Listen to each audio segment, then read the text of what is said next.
শাশুড়ি মায়ের হাতের খিচুড়ি রান্না দিয়ে আজকে সকালটা শুরু হলো, তারপর চা আর এরপর রান্নাবান্না। হ্যালো এভরিওয়ান, আসসালামু আলাইকুম। কেমন আছেন আপনারা সবাই? আশা করছি কাছে দূরে দেশ এবং দেশের বাইরে যে যে প্রান্ত থেকেই আজকে আমার নতুন আরেকটি ব্লগ ভিডিও দেখছেন না কেন, আশা করছি আল্লাহর অশেষ রহমতে সবাই বেশ ভালো আছেন। আমি বিথি, আলহামদুলিল্লাহ আমিও খুব ভালো আছি পরিবার পরিজন নিয়ে। এই যে এখানে আমন ধানের চালের আম্মা খিচুড়ি রান্না করেছিল সকালবেলা ডাল দিয়ে, তো সেটাই আমি আর আমার মেয়ে খেয়ে নিচ্ছি। আর আম্মা আর আব্বা অনেক সকালবেলায় খেয়ে নিয়েছে। আজ কিন্তু আমি ঘুম থেকে একটু দেরিতেই উঠেছি। তবে একটা জিনিস ভালো কি, যে আমি যখন বাড়িতে আসি তো আমাকে কখনো আমার শাশুড়ি ওইভাবে বা শ্বশুরে ডাকাডাকি করে না। দেখা যায় আমার যখন ইচ্ছে হয় তখনই আমি ঘুম থেকে উঠি। তো গতকালকে যেহেতু প্রচুর কাজ করেছিলাম, কাজের একটা ধকল গিয়েছে, শরীরটা অনেকটা খারাপ লাগছিল, তাই আর কি দেরিতেই ঘুম থেকে ওঠা। তো আব্বা যেহেতু আর কি রসুন বোনার জন্য, আর কি রসুন বোনার জন্য না, রসুনের কিছু কাজ আছে সেটা দেখার জন্য, আমরা যেটাকে বলি কি বলে জমি, তো আব্বা একটু জমিতে যাবে তার জন্য আর কি সকাল সকালে চলে গিয়েছিল। আর এপাশ থেকে আমি উঠে আর কি খিচুড়িটা খেয়ে তারপর আর কি চা বানিয়ে নিয়েছি। তো এখানে আমি 3 কাপ চা বানাচ্ছি, একটা হচ্ছে জুয়ের, আর একটা আমার, আর একটা আমার শাশুড়ি মায়ের। তো চা বানানোর পর এখানে কিন্তু অনেক সিরিয়াল লেগে গিয়েছিল। তো আমার 2 জায়ের ছোট ছোট যে বাচ্চা আছে, তো ওরা কিন্তু দৌড়ে চলে এসেছে। তো আমি আর কি বলতেছিলাম যে আমি এভাবে তোমাদেরকে যদি চা খাইয়ে যাই তারপর কিন্তু আমার দোষ হবে, বলবে যে বড় মা এসে চায়ের অভ্যাস করে দিয়ে গিয়েছে। তো ছোট ছোট বাচ্চারা ওরা কিন্তু সবাই চা পাগল। তা আমি এখানে চা বানাচ্ছি, একটু চুপি চুপি চা বানাচ্ছিলাম যেন কেউ কোনো শব্দ না পায়। তো আম্মাকে চাটা আর আব্বাকে চাটা দিতে গিয়ে তো দেখলাম যে বাবা 2 জন চলে এসেছে। তো আমি তো একজনের জন্য চা বানাচ্ছি, পাশ থেকে ওই যে দেখেন আরেকজন কাপ নিয়ে এসেছে, বলতেছে আমাকেও চা দাও। তো কি আর করা, আমি হাসতেছিলাম আর চা বানাচ্ছিলাম। তো আব্বা কিন্তু এর মধ্যে চলে এসেছে। তো আব্বা কিন্তু চা খুবই পছন্দ করে। তো আব্বা বারবার বলতেছিল ঢাকার মানুষ চলে গেলে আমি চা খাবো কি করে। আর আমার শাশুড়ি মা কি বলতেছিল যে ঢাকা চলে যাও, সকাল বিকাল দুপুর তোমাকে 3 বেলায় চা খাওয়াবে ঢাকার মানুষেরা। তো এটা নিয়ে আর কি একটু হাসাহাসি করছিলাম। তো এই তো আমি কিন্তু চা বানিয়ে ওই যে ছোট 2 জনকে দিয়ে দিলাম। আর এরপর আমি আর আমার মেয়ে খেয়ে নেব। আমার সকল প্রিয় আপু ভাইয়া আঙ্কেল আন্টিদেরকে রিকোয়েস্ট করব, যারা ভিডিওটি ক্লিক করেছেন একটি লাইক দেননি, প্লিজ একটি লাইক দিয়ে দিবেন। তো আসলে কিন্তু একদম গ্রামের জীবনযাপনটাই কিন্তু অন্যরকম শহরের চাইতে। আমি যে গতকাল সব কিছু পরিষ্কার করেছিলাম, আজকে একটু আর কি জানালাটা দেখিয়ে দিলাম কতটা সুন্দর পরিষ্কার হয়েছে।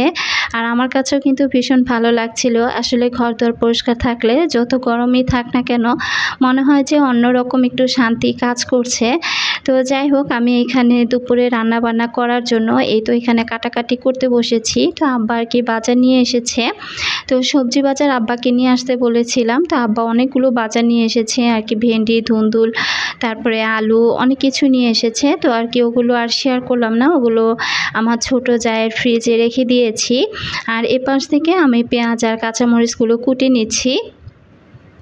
তো দুপুরে রান্নার আয়োজনটা কিন্তু আমারই করতে হবে, যে কদিন আছে আর কি আমাকেই রান্নাবান্নাটা করতে হবে। আম্মা রান্নাবান্না করবে না। তো রান্নাবান্না করবে না বলতে আসলে আমার মেজো জাটা খুবই অসুস্থ। তো আম্মা সারাক্ষণ দেখা যায় ওদেরকে নিয়ে ব্যস্ত থাকে।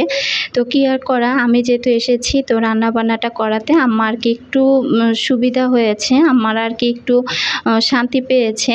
তো আমার ছোটো যা আর কি এই কথাটাই বলতেছিল যে আপা আপনি আসাতে আম্মা একটু শান্তি পেয়েছে, না হলে আমার খবর ছিল। আমি আর কি হাসতেছিলাম। তো যাই হোক, আজকে ঢেঁড়স ভাজি করব। আর আমার শ্বশুরে অনেকগুলো লতি নিয়ে এসেছে। তো আসলে আমার শ্বশুরবাড়ি এলাকাটা এমন একটা এলাকায়, এখানে না সব সময় সব রকমের মাছ পাওয়া যায় না। তো আব্বা যখন লতি আনার কথা বলছিল তখন আব্বাকে আর কি আমি বলছিলাম যে আব্বা চিংড়ি মাছ যদি পান তাহলে নিয়ে আসবেন। তো আব্বা বলতেছিল যে এখানে তো ওইরকম চিংড়ি মাছ পাওয়া যায় না। তো কি আর করা, এরপর বললাম যে তাহলে চিংড়ি শুটকিটাই নিয়ে আসেন, ওইটা দিয়ে আর কি লতি রান্না করব। তো আসলে আমার তো শহরের জীবন, আর সত্যি কথা বলতে শহরে একরকম ভালো লাগা কাজ করে আর গ্রামে কিন্তু আরেক রকম ভালো লাগা কাজ করে। গ্রাম যে আমার ভালো লাগে না তা বলবো না, গ্রামের সব কিছুই আমার ভালো লাগে। শুধু ভালো লাগে না এই যে দূরে গোসলখানা, দূরে ওয়াশরুম, এটাই আর কি ভালো লাগে না। তো আমার ছোট মেয়ে বারবার বলতেছিল বাবাকে বলো সব কিছু সেপারেট করে আমাদেরকে করে দিতে, এসে গ্রামে থাকবো। তো এটা শুনে আর কি হাসছিলাম। তো আসলে আমারও ইচ্ছে আছে যে ভবিষ্যতে যদি কখনো গ্রামে আসি নিজের মতো নিজে সব সেপারেট করে তারপর আর কি উঠবো। তো আমি যেহেতু মাটির চুলায় কিন্তু রান্নাবান্না করছি না, কারণ আমার শাশুড়ি মায়ের যেখানে চুলাটা ওইখানে এত প্রচুর পরিমাণ গরম, তো ওইখানে বসে রান্না করলে দেখা যায় আমাকে পরে ওষুধ খেয়ে শুয়ে থাকতে হবে। তো এই পাশ থেকে কিন্তু আমি ডালটা আগেই ধুয়ে রেখেছি। আমার শ্বশুর বারবার বলতেছিল ঢাকার মানুষ এসেছে, প্রতিদিন যেন ডাল রান্না করে, আমি ডাল খাবো। তো আব্বা কিন্তু ডালটা অনেক পছন্দ করে। তো এখানে আমি ঢেঁড়সটা আগে ভাজি করে নিচ্ছি। আর গ্রামের পানি দিয়ে ডাল রান্না করলে, চা বানালে কেমন যেন একটু কালচে কালচে হয় আমি দেখলাম। তো ওইভাবে আর কি করে নিচ্ছি। তো এ পাশ থেকে আমি ঢেঁড়সটাই তো ভাজি করে নিলাম। গ্রামের বাড়িতে কিন্তু আমার কোনো কিচ্ছু নেই। আমি যখন আসি সব কিছু আমার শাশুড়ি মায়েরটাই ব্যবহার করি। আমার শাশুড়ির সব কিছুই কিন্তু আমি ব্যবহার করি। আমার নিজের বলতে কোনো জিনিসই কিন্তু এখানে নেই। তবে এবার আর কি খুব জোর করে আপনাদের ভাইয়াকে বলেছি যে পরবর্তীতে গ্রামে আসলে আমার রুমে আমাকে সব কিছু করে দিতে হবে, যতটুকু আর কি দরকার। তো রান্না করতে করতে দেখেন কত কথা শেয়ার করে ফেলছি আপনাদের সাথে। এপাশ থেকে তেলটা দিয়ে দিলাম, লতিটা আর কি রান্না করে নিব। তো পেঁয়াজটা ভালো করে ভেজে এখানে আমি সব রকমের মশলা দিয়ে দিব, আদা রসুন হলুদের গুঁড়া, ধনিয়ার গুঁড়া, মরিচের গুঁড়া সব কিছু দিয়ে তারপর আর কি আমি লতিটা ভালোভাবে আর কি লতি দেবার আগে চিংড়ি শুটকিটা ভালোভাবে কষিয়ে নিব। আর অফ ক্যামেরাতে কিন্তু আমি শুটকিটা ভালো করে ভেজে ধুয়ে নিয়েছি। এই রান্নাটা কিন্তু আমি ঢাকা থাকতেও অনেকবার আমি যেহেতু রান্না করেছি, আমি অনেক ভিডিওতে কিন্তু শেয়ার করেছি। তো এখানে আমি এই যে সব রকমের মশলা দিয়ে দিচ্ছি। তো আমি কিন্তু এবারে এসে একদম আমার নিজের সংসারের মতনই যা যা ছিল সব নিয়ে এসেছি, ছোট ছোট ভাণ্ডাতে করে মশলা। কারণ আমি চাইনি আমি এসে আম্মাকে বা আব্বাকে কোনো রকম পেড়া দিতে, এই জিনিসটা আমার একটু ভালো লাগছিল না। তাই আর কি আমার মতো করে আমি সব কিছু গুছিয়ে নিয়ে এসেছি। আর আপনাদের ভাইয়াকে বারবার বলতেছিলাম যে যখনই ফোন দিচ্ছে বারবার জিজ্ঞেস করতেছি কী অবস্থা, কী করো। তবে সব কিছুই যেমন তেমন ভালো লাগছিল। কারেন্টও যাচ্ছে না আজকে 2-3 দিন যাবৎ। কিন্তু এত গরমের কথা কি আর বলবো, মনে হচ্ছে যে সারাদিন মনে হয় গোসল করে বসে থাকি, এমন অবস্থা। কাপড় চোপড় সব ভিজে চুপা চুপা হয়ে থাকে গরমে। তো বাতাস তো বলতেই নেই। তো এই গরমে আর কি আমার একেবারে খুবই খারাপ লাগছিল, বারবার ওষুধ খাচ্ছি আর ওইদিকে ঘুমে মাতাল হয়ে যাচ্ছি, কারণ ওষুধটা না খেলে না আমার ঘাড়ে প্রচণ্ড পেন হয়। তো এই পাশ থেকে আমি রান্না করছি, এই যে শুটকিটা কষিয়ে তারপর লতিটা দিয়ে দিলাম। তো আমার ছোট মেয়ে বারবার বলতেছে আম্মু চলো ঢাকা চলে যাই, ঢাকা চলে যাই। তো ওকে আমি বলতেছিলাম যে এই কয়টা দিনই তো, বেশি দিন তো থাকবো না, ঈদটা পার হয়ে গেলে আমরা চলে যাব। তো মেয়ের সাথে কথা বলছি আবার ওই পাশ থেকে রান্না করছি। আর আমি কি করেছি অফ ক্যামেরাতে কিন্তু ঘরটা আগেই গুছিয়ে ফেলেছি। তো এই যে বাড়ির যে আর কি এটা আমাদের বারান্দা, তো এল সিস্টেম একটা বারান্দা, আমি পাশেই কিন্তু রান্না করছি। তো যেখানে রান্না করছি ওটা কিন্তু আমার ছোট জায়ের চুলা। তো এই যে টেবিলটা দেখতে পাচ্ছেন যে ঝাড়ু দিচ্ছি, এইখানে কিন্তু আমি দাঁড়িয়ে দাঁড়িয়ে রান্না করছি। তো রান্না করতে করতে মনে হলো যে উঠানটা একটু ঝাড়ু দিয়ে ফেলি। তো কয়েকদিন আমি যেদিন এসেছি সেদিনে কিন্তু পুরো উঠানটা আর কি গোবর দিয়ে লেপা হয়েছে। আর উঠান যদি গোবর দিয়ে লেপা হয় সেই উঠানটা দেখতে কিন্তু খুবই সুন্দর লাগে। তো আমি এই যে পুরো উঠানটায় আর কি ময়লা ছিল, তো ভাবলাম যে রান্না করতে করতে আমি পাশ থেকে ঝাড়ুটা দিয়ে ফেলি। তো দেখা যায় রান্না চাপিয়ে দিয়ে কিন্তু 10টা কাজ হাতে থাকলে 10টা কাজ আস্তে আস্তে করে ফেলা যায়। আর এই লার্কির চুলায় বসে রান্না করলে দেখা যায় কি বারবার জালটা দিতে হয়, যেহেতু আমি সিলিন্ডারে রান্না করছি। তো রান্নার ফাঁকে ফাঁকে কিন্তু কাজগুলোও সেরে নিচ্ছি। তো আমি এই যে ঝাড় দিতে দিতে একদম আমার দরজা পর্যন্ত চলে যাচ্ছি। একদম লম্বাটে করে আমাদের বাড়িটা, আসলে ওইভাবে আমাদের বাড়িটা আমি আপনাদের সাথে শেয়ার করতে পারছি না। তো আমার মেজো যাও আবার একটু আর কি গোসলখানায় গেল, তো পানি আনতে নাকি কাপড় চোপড় ধোয়ার জন্য। তো আসলে জানতো না যে ক্যামেরাটা অন আছে। তো আমি এপাশ থেকে আমার দরজা বা আমার কি বলে আমার দরজা পর্যন্ত আর কি ঝাড়ু দিয়ে এখন ময়লাটা আর কি তুলে ফেলবো। তো আমার শাশুড়ি মাকে জিজ্ঞাসা করছিলাম যে মা বেলচা কোথায় বা ময়লা কিসে উঠাবো। তো আর কি মা বলতেছিল তো যে ওড়াটা এনে তারপর আর কি ময়লাটা উঠিয়ে তারপরে ফেলার জন্য। তা আমি এই তো ভালো করে ঝাড়ু দিয়ে ময়লা উঠিয়ে নিচ্ছি। এখন মেজোজন আসলো গোসলখানা থেকে, এখন আবার ছোট দেবর যাচ্ছে, তো ও পানি আনার জন্য যাচ্ছে। তো আমাদের মোটরের পানিটা এত ঠান্ডা, যখন মোটর ছাড়া হয় দৌড়ে গিয়ে সবাই একদম খাবার পানিটা ভরে নিয়ে আসে। তো ফ্রিজের পানি কিন্তু গ্রামের মানুষ ওইভাবে খেতে পারে না, বিশেষ করে আমার দেবর যা ওরা কিন্তু ফ্রিজের পানি মোটেই খেতে পারে না। তো আমি 2-3টা বোতল আর কি ভরে রেখেছি, আমার যখন ইচ্ছে হয় তখন আর কি আমি বের করে ডাইরেক্ট পানি খেয়ে ফেলি, আর ওরা সবাই তাকিয়ে থাকে। তো আসলে দেখেন আজকে ভিডিও রিলেটেড কথা কি বলবো, কত কথা বলে ফেলছি আমার প্রিয় আপুদের সাথে। জানি না আমার এই বকবকগুলো আমার আপুদের কাছে ভালো লাগবে কি না। তো ওই পাশ থেকে লতিটা নামিয়ে আমি চুলায় ডালটা বসিয়ে দিয়েছি। আর ছোট মেয়ে বারবার বলতেছিল যে তার ক্ষুধা পেয়েছে। তো আম্মা আর কি বলতেছিল যে আম আছে, আমগুলো কেটে দে। তো এই গাছটাতে নতুন আর কি এই যে বড় বড় আমগুলো, এটা নাকি নতুন লাগিয়েছে গাছ, আর সেই গাছের আমটাই এবার ধরেছে। তো ওইখান থেকে আম্মা আম পেড়ে এনেছিল। তো আব্বা যখনই যায় আর কি পালানের দিকে যখনই যায় তখনই 2-1টা আম চোখে পড়ে বা মনে হয় যে এটা পেকে গিয়েছে বা পেকে যাবে, তখন কিন্তু আব্বা 1টা 2টা করে ছিঁড়ে এনে এই ঝুড়িটার মধ্যে আর কি রেখে দেয়। তো হয়তো বা আমার গ্রামের পরিবেশগুলো অতটা সুন্দর বা পরিপাটি করে সাজিয়ে গুছিয়ে আপনাদের সাথে শেয়ার করতে পারছি না। আসলে গ্রাম তো গ্রামই। আর দ্বিতীয় কথা হলো যেহেতু আমি এখানে থাকি না, বছরে একবারই আসি মাত্র 1 সপ্তাহের জন্য। তো ওইভাবে কিন্তু আমার কোনো কিছু আনা হয়নি।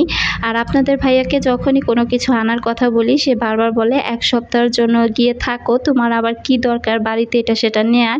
তো এর জন্য কিন্তু আরও কোনো কিছু আনা হয় না, না হলে কিন্তু আমি আমার জিনিস এনে আমার মতো করে সাজিয়ে গুছিয়ে খুব সুন্দর একটা ভিডিও আপনাদের সাথে শেয়ার করতে পারতাম। তো এই যে আমার ছোট মেয়েকে আম কেটে দিলাম, ও বসে বসে আমটা আর কি খাচ্ছে। তো আসলে আমি জানি অনেক আপুরে বলতে পারেন যে বিথি আপু কি এলোমেলো ভিডিও শেয়ার করছে, এত নোংরা সব কিছু। তো প্লিজ সবাই এই বিষয়টি একটু ক্ষমা সুন্দর দৃষ্টিতে দেখবেন। আর এখানে দেখেন আমার ছোট যা ও 2টা রুলি বানিয়ে এনেছে। তো এগুলো 22 ক্যারেট দিয়ে আর কি বানিয়েছে। তো আমি বললাম যে বাবা তুমি এত টাকা কোথায় পেলে? তো নাকি 2টা ছাগল পেলেছিল, সেই ছাগল বিক্রি করে তারপরে আর কি রুলি 2টা বানিয়েছে। তো আসলে গ্রামের মানুষ কিন্তু সত্যি তারা দেখেন হাঁস মুরগি গরু ছাগল পেলে তারা কিন্তু এরকম অনেক সম্পদ তারা করে, কেউ স্বর্ণ করে কেউ জমি জমা করে। তো আমার এই জিনিসটা কিন্তু খুবই ভালো লাগে। তো রুলি 2টা কেমন হয়েছে আপনারা কিন্তু অবশ্যই জানাবেন। আর ওই সাদা কাগজে ওর মেয়ের জন্য 1 জোড়া রিন বানিয়ে এনেছে। তো একদম সাদামাটা ছেঁচা রিন আর কি বানিয়ে এনেছে, তাই ওইভাবে শেয়ার করলাম না। আর এই পাশ থেকে আম্মা বলছিল যে তুইও আম একটা কেটে খা। তো আমার ক্ষুধা লাগছিল, তাই আমি বসে বসে আমটা ছিলে আর কি কাটছিলাম, সবাইকে একটু একটু করে আমার জায়েদেরকে দিচ্ছিলাম আর আমিও খাচ্ছিলাম। তা আমি খাবো কেন একা একা? সাথে এই যে দেখেন ছাগলগুলো চলে এসেছে, ওরা এসে হামুর হুমুর করে খাওয়া শুরু করেছে। তো ওদের খাওয়া দেখে আমি ভীষণ হাসছিলাম যে মানুষ একা খাবে কেন? তো তোরা ওই আমের চোকলা খাবি কেন রে বাবা, পুরো আমটাই খেয়ে নে, আমটা ছুলে দিই। তো আম্মা বলতেছিল যে না আম খায় না, আমের চোষাটাই ওরা বেশি পছন্দ করে। তো যাই হোক এপাশ থেকে আমার খাওয়া দাওয়া শেষ, আর যেহেতু আমের চোকলাগুলো খাচ্ছে তাই আর কি আর ফেলে দিলাম না, ওগুলো ওরাই খাক। তো এপাশ থেকে ডালটা হয়ে গিয়েছে। ডালটা হতে কিন্তু এত সময় লাগে না, কিন্তু দেখলাম যে মোটরের পানি দিয়ে ডাল বসিয়েছি, ভালো সময়ই লেগেছে। তো ডালটা যেহেতু হয়ে গিয়েছে আমি একটু ঘুটনি দিয়ে ঘুটে তারপরে এখানে আমি আর কি রসুন আর পেঁয়াজ দিয়ে দিলাম। তো আমি যখন তেল ঢালছিলাম তখন আম্মা আবার বলছিল যে তেলটা একটু কমিয়ে দিস। তো শ্বশুর কিন্তু বেশি তেল একটা খেতে পারে না। আসলে রান্না তো করছি ঠিকই, কিন্তু একটু ভয়ে ভয়ে রান্না করছি। আসলে দেখা যায় আব্বা কিন্তু অনেক তেল মশলা কোনটা কেমন খায় আমার জানা নেই। তো আমি যখন রান্না করতে বসি আম্মা আর কি বলে বলে দেয় কোনটা একটু বেশি দিব কোনটা একটু কম দিব। তো সেই অনুপাতেই কিন্তু আমি রান্নাগুলো করছি। তো এই পাশ থেকে এই তো আমি ভালো করে ডালটা বাগার দিয়ে এখন আরেকটু ডালটা বলক তুলে আর কি ডালটা নামিয়ে ফেলবো। তো আমার রান্না বান্না শেষ, সব রান্নাগুলো টেবিলে নিয়ে এসেছি। এখানে লতি দিয়ে চিংড়ি শুটকি আর ঢেঁড়স ভাজি আর পাতলা ডাল। এই গরমে ডাল খেতে কিন্তু ভালোই লাগে। তো আমি এই পাশ থেকে চুলাটা পরিষ্কার করে দিচ্ছি। তো দেখা যায় কি রান্নার পর ওই যে চুলা মুছতে মুছতে একটা অভ্যাস হয়ে গিয়েছে। তো আমার কথা যে একটু পরিষ্কার থাক, বিকেলে যদি আবার কোনো কিছু রান্না করতে আসি তাহলে যেন আমার খারাপ লাগাটা কাজ না করে। তবে নিচের যে পেপারটা আমার মনে হচ্ছিল এটা উঠিয়ে আমি গরম পানি ফুটিয়ে তারপরে সাবান সোডা দিয়ে আমি ধুয়ে ফেলি। আমার কাছে কেমন যেন একটা আনইজি ফিল হচ্ছে, ভালো লাগছে না। তো যেহেতু জিনিসটা ওর, তো আমি চাইলেও অনেক কিছু করতে পারছি না। আর এ পাশে দেখেন আমার শাশুড়ি মা কত বড় একটা পাঠা পালে, তো এই পাঠাটাকে বিক্রিও করতে পারছে না। আর এ পাশ থেকে এগুলো হচ্ছে আমার ছোট দেবর, এই মুরগিগুলো পালে। তো বাপ বলতেছিল আপু একটু ভিডিও করবেন, দেখতে ভালো লাগবে। তো আসলে যখন ভয়েস ওভার করছি না, রাস্তার পাশে যেহেতু বাসা, অনেক ভটভটি যাচ্ছে আর ভড়ভড় শব্দ হচ্ছে, আপনাদের কাছে শুনতে হয়তো বা একটু খারাপ লাগা কাজ করতে পারে। প্লিজ সবাই ক্ষমা সুন্দর দৃষ্টিতে দেখবেন। আর রান্নাবান্না শেষে আমি এই যে থালা বাসন যে 2-4টা বের হয়েছিল, এগুলো এখন আমি সাবান দিয়ে পরিষ্কার করে নেব।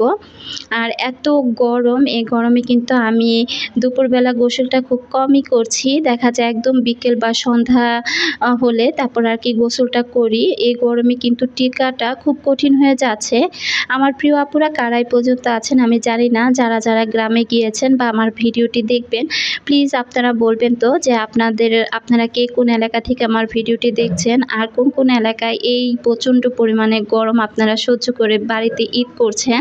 দেখতে দেখতে ভিডিও শেষ প্রান্তে চলে এসেছি। আজকের মতো এখানে বিদায় নিচ্ছি। আল্লাহ হাফেজ।